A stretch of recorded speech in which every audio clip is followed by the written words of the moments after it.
Okay, so good afternoon once again.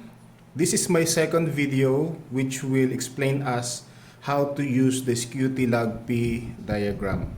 From my first video, some of the features of the Skew-T Log-P diagram were not able to show, because we were not able to show to locate those features like the cape.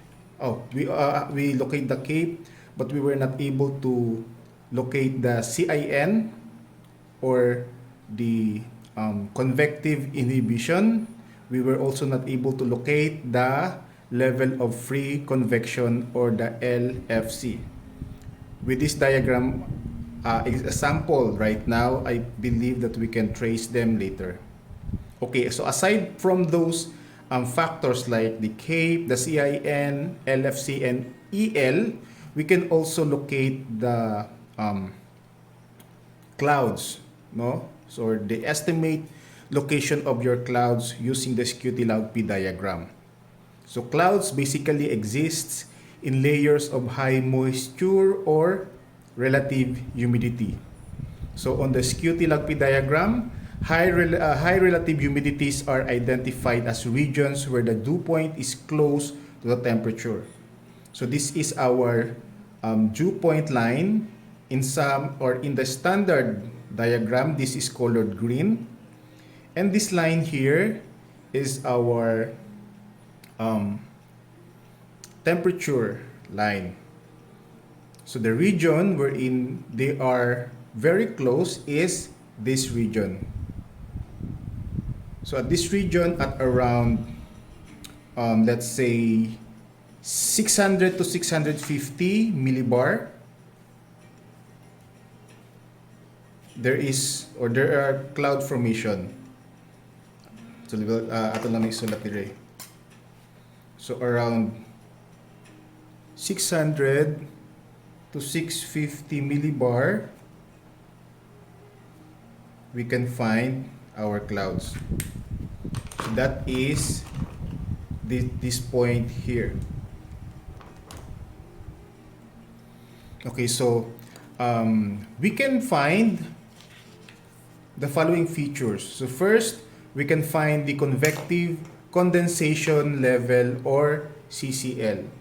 So in order for us to find the convective condensation level, we start at the surface dew point at this point here, or the dew point at the surface, and we follow the saturated mixing ratio until we intersect with the temperature trace.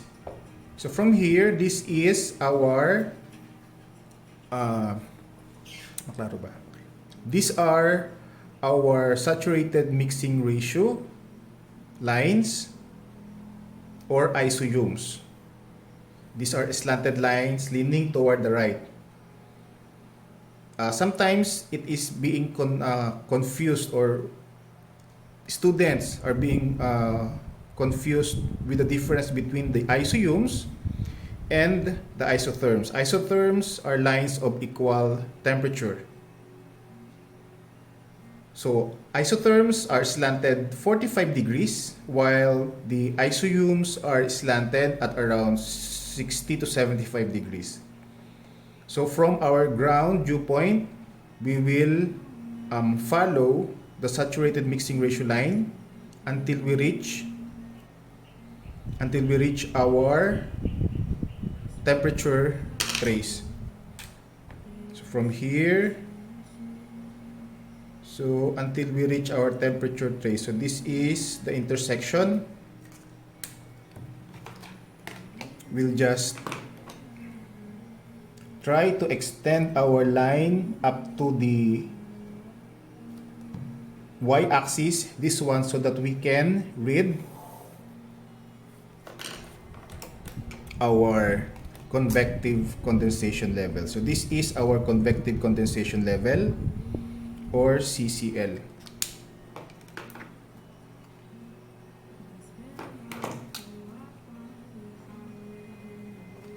So this is around this is 600, 650, 700, around 620. No? This is around 620 millibars.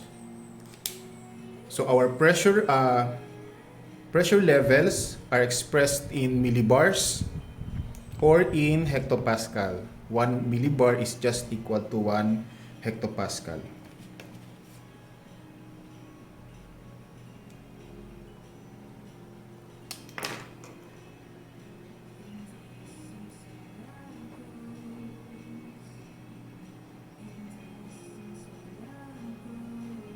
Okay, another feature that we can see is the that we can trace rather is the convective temperature. So the convective temperature is after we compute or we trace the CCL, from that point we follow the dry adiabats until we reach the surface. So basically this is our trace.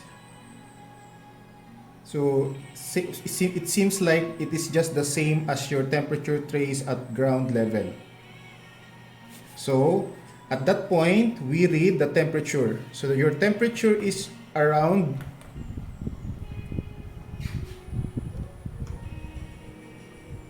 this part here. So how much is our temperature reading? So our temperature reading is, this is 0, this is 10, 20, 30, 40 degrees Celsius. So our convective temperature is around 35 degrees Celsius. Okay, after getting the convective temperature, we can also get our lifted condensation level.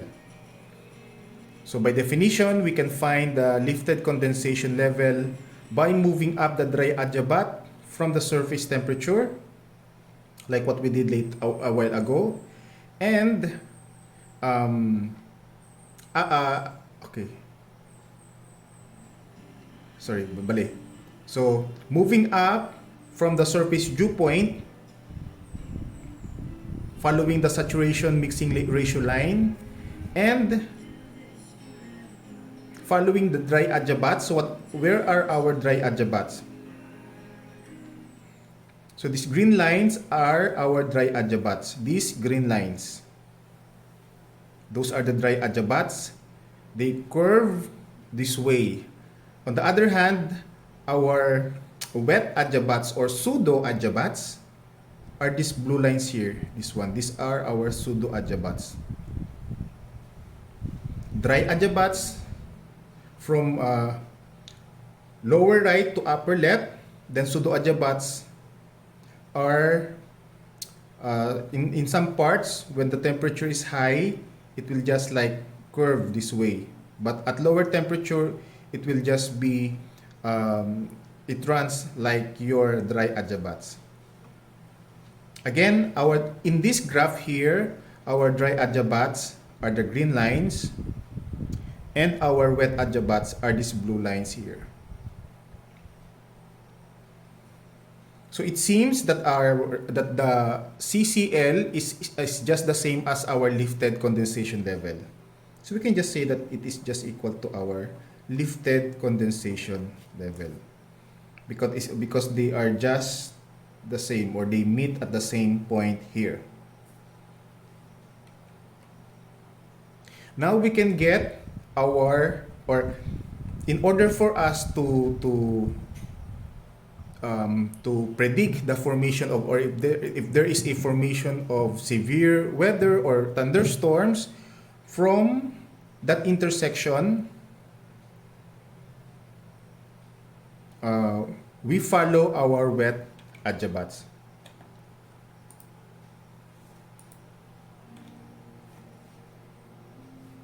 Asa ganitong atong wet adiabats, this blue line.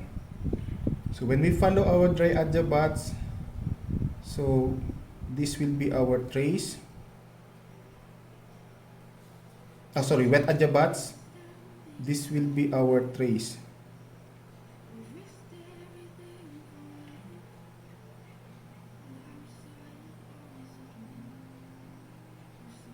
Diba? These are our dry adiabats. We'll just follow them until we intersect again with our temperature trace.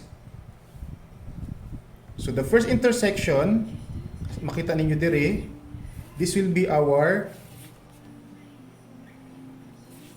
that will be our LFC, or the level of free convection.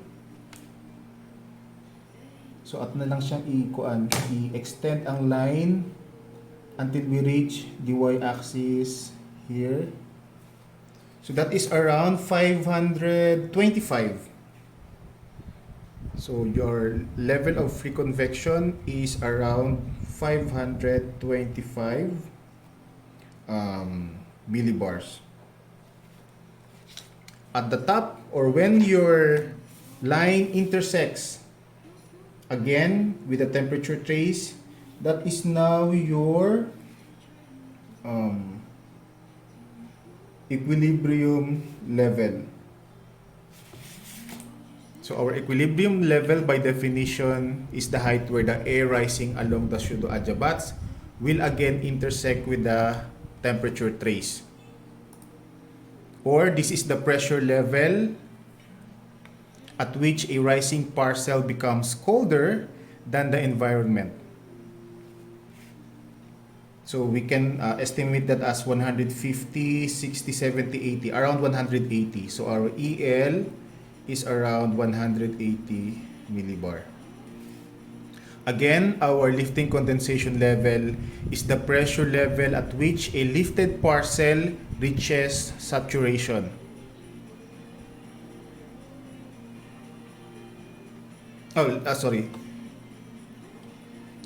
LFC, or the level of free convection, is the pressure level at which the lifted parcel becomes warmer than its environment, and therefore it will become positively buoyant. So another feature that we can find here is your CIN. So this area here, this small area here, we will color it red. So that is your CIN. So by definition, your CIN, or the convective inhibition, is the measure of a layer where the air cannot rise. This is because the environmental temperatures are warmer than the rising air. So the larger the area of your CIN in the Skew-T Log-P diagram, the more inhibited the air from rising. On some days, a small amount of CIN can be eroded by warming surface temperatures, and once it breaks, all of the heat is released at once, creating large storms. Another feature is what we call the CAPE, or CAPE. The CAPE is the opposite of CIN. So large areas of CAPE, this one,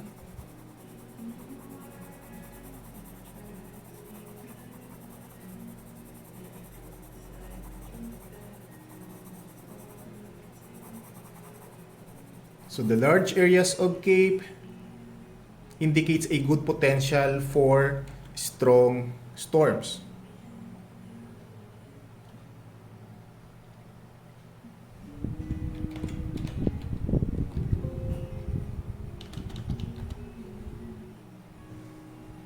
Okay, so that ends our discussion for today. If you have questions, you may comment down below the comment section of this.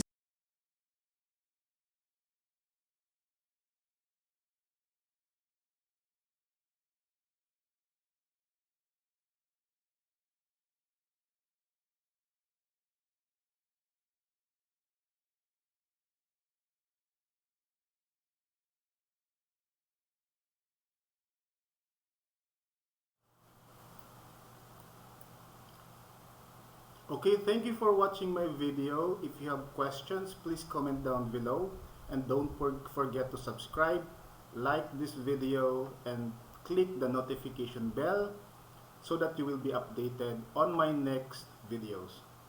Thank you.